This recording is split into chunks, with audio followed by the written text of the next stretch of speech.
Assalamualaikum warahmatullahi wabarakatuh. Perkenalkan, nama saya Gian Mukti Prambudi, NIM 7211419137. Di sini saya akan menjelaskan salah satu materi sistem informasi manajemen, yaitu tentang sistem manajemen basis data.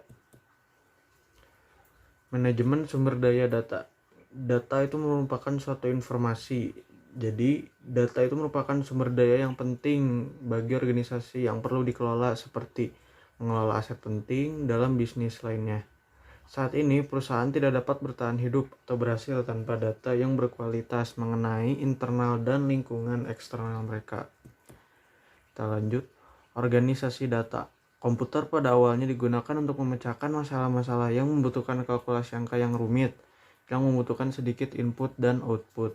Agar dapat menggunakan data dan terhindar dari kekacauan, konsep data telah dipecah dan dikurangi menjadi konsep yang lebih kecil, yang akan menyediakan balok-balok pembangun yang dapat dikombinasikan yang menghasilkan kembali data awal dalam suatu bentuk yang terorganisasi dan dapat diakses. Organisasi data ini terdiri dari hierarki data, spreadsheet data, flat files, field data, dan tabel-tabel yang berhubungan. Kita lanjut. Struktur basis data.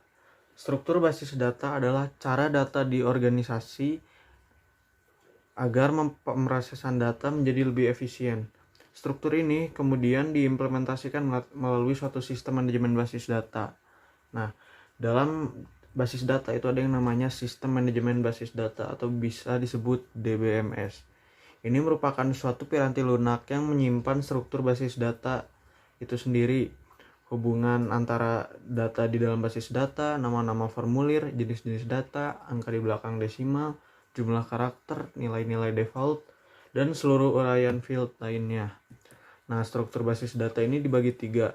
Ada struktur basis data hierarkis, ada struktur basis data jaringan, ada struktur basis data relasional. Nah, yang pertama ada struktur basis data hierarkis.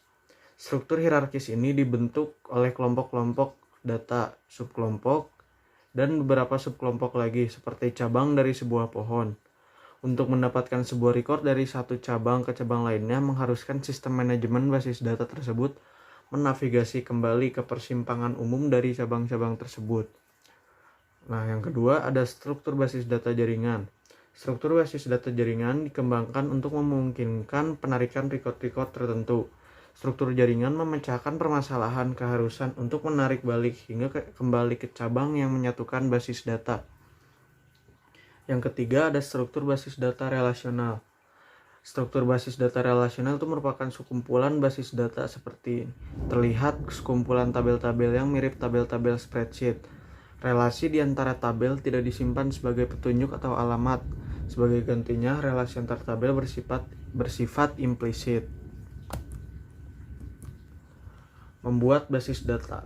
Konsepnya, untuk memproses pembuatan sebuah basis data akan melibatkan tiga langkah utama, yaitu menentukan data yang dibutuhkan, menguraikan data tersebut, lalu ketiga ada memasukkan data ke dalam basis data.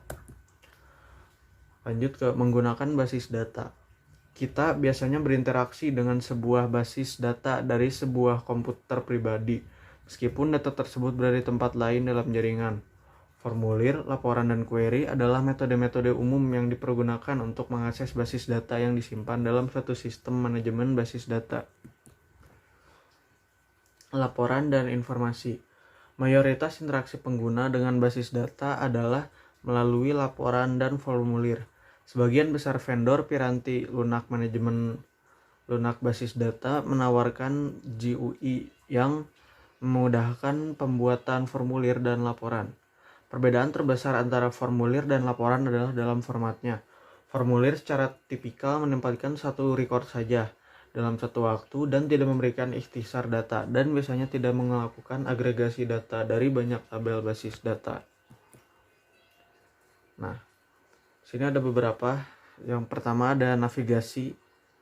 Pengguna dapat melakukan navigasi dari satu record berikutnya dengan mempergunakan navigasi yang berada di bagian bawah formulir. Ikon pada garis navigasi memerintahkan formulir untuk membuat satu record baru. Lalu yang kedua ada akurasi. Formulir akan menjalankan definisi field data yang telah ditentukan ketika basis data dibuat. Definisi-definisi tersebut dapat menentukan nilai-nilai valid tertentu, rentang data untuk nilai-nilai numerik, dan aturan-aturan yang lain yang mendukung akurasi. Lalu ada konsistensi. Konsistensi adalah hal yang sangat penting ketika nilai-nilai field dalam satu tabel dipergunakan untuk menggabungkan recordnya ke tabel yang lain. Lalu ada penyaringan. Basis data memiliki jumlah data yang luar biasa banyaknya. Pengguna mungkin ingin menyaring record yang ingin dilihat dengan menggunakan formulir ini. Lalu ada subformulir, mengilustrasikan kombinasi formulir dan subformulir. Ketika pengguna memasukkan informasi mata kuliah pada waktu yang bersamaan, mereka juga dapat memasukkan informasi mengenai proyek-proyek. Lalu ada laporan. Laporan adalah data yang teragregasi dari basis data yang diformat dengan cara yang akan membantu pengambilan keputusan. Lalu ada query. Query adalah suatu permintaan kepada basis data untuk menampilkan record-record yang dipilih. Sistem manajemen basis data biasanya memberikan antarmuka yang mudah untuk digunakan bagi para pengguna.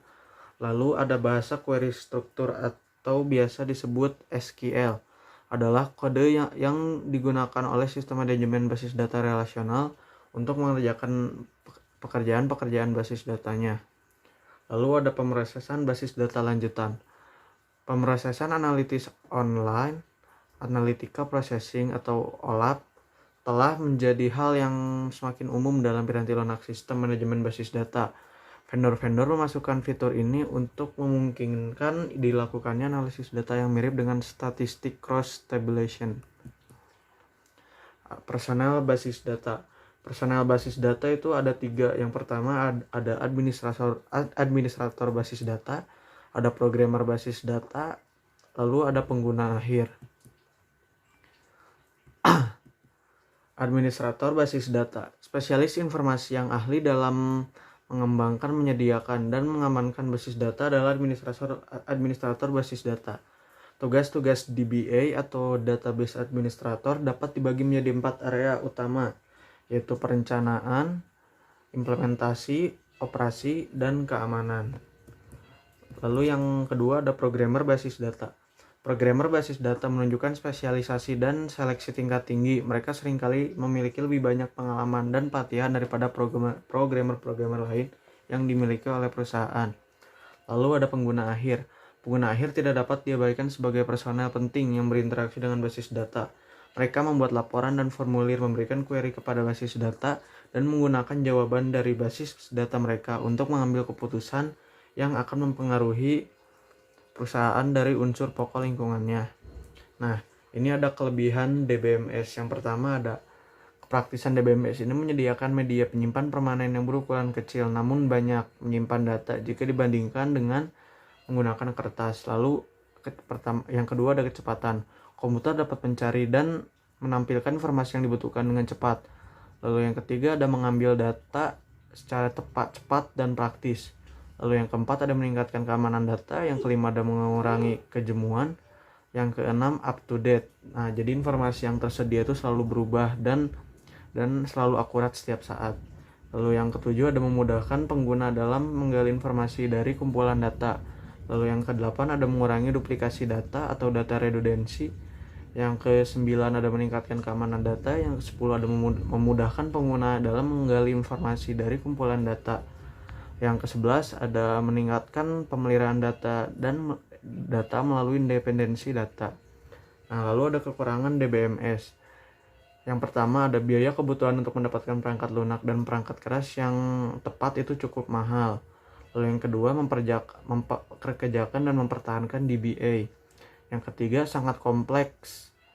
Sistem basis data ini lebih kompleks daripada dengan proses berkas sehingga akan mudah terjadinya kesalahan dan semakin sulit dalam pemeliharaan data. Lalu yang keempat ada memerlukan suatu skill tertentu untuk melakukan administrasi dalam manajemen basis data. Lalu yang kelima ada memerlukan kapasitas penyimpanan baik. Terus yang keenam ada kebutuhan sumber dayanya biasanya cukup tinggi. Sekian presentasi dari saya, mohon maaf apabila ada kesalahan. Wabillahi taufiq wal hidayah. Wassalamualaikum warahmatullahi wabarakatuh.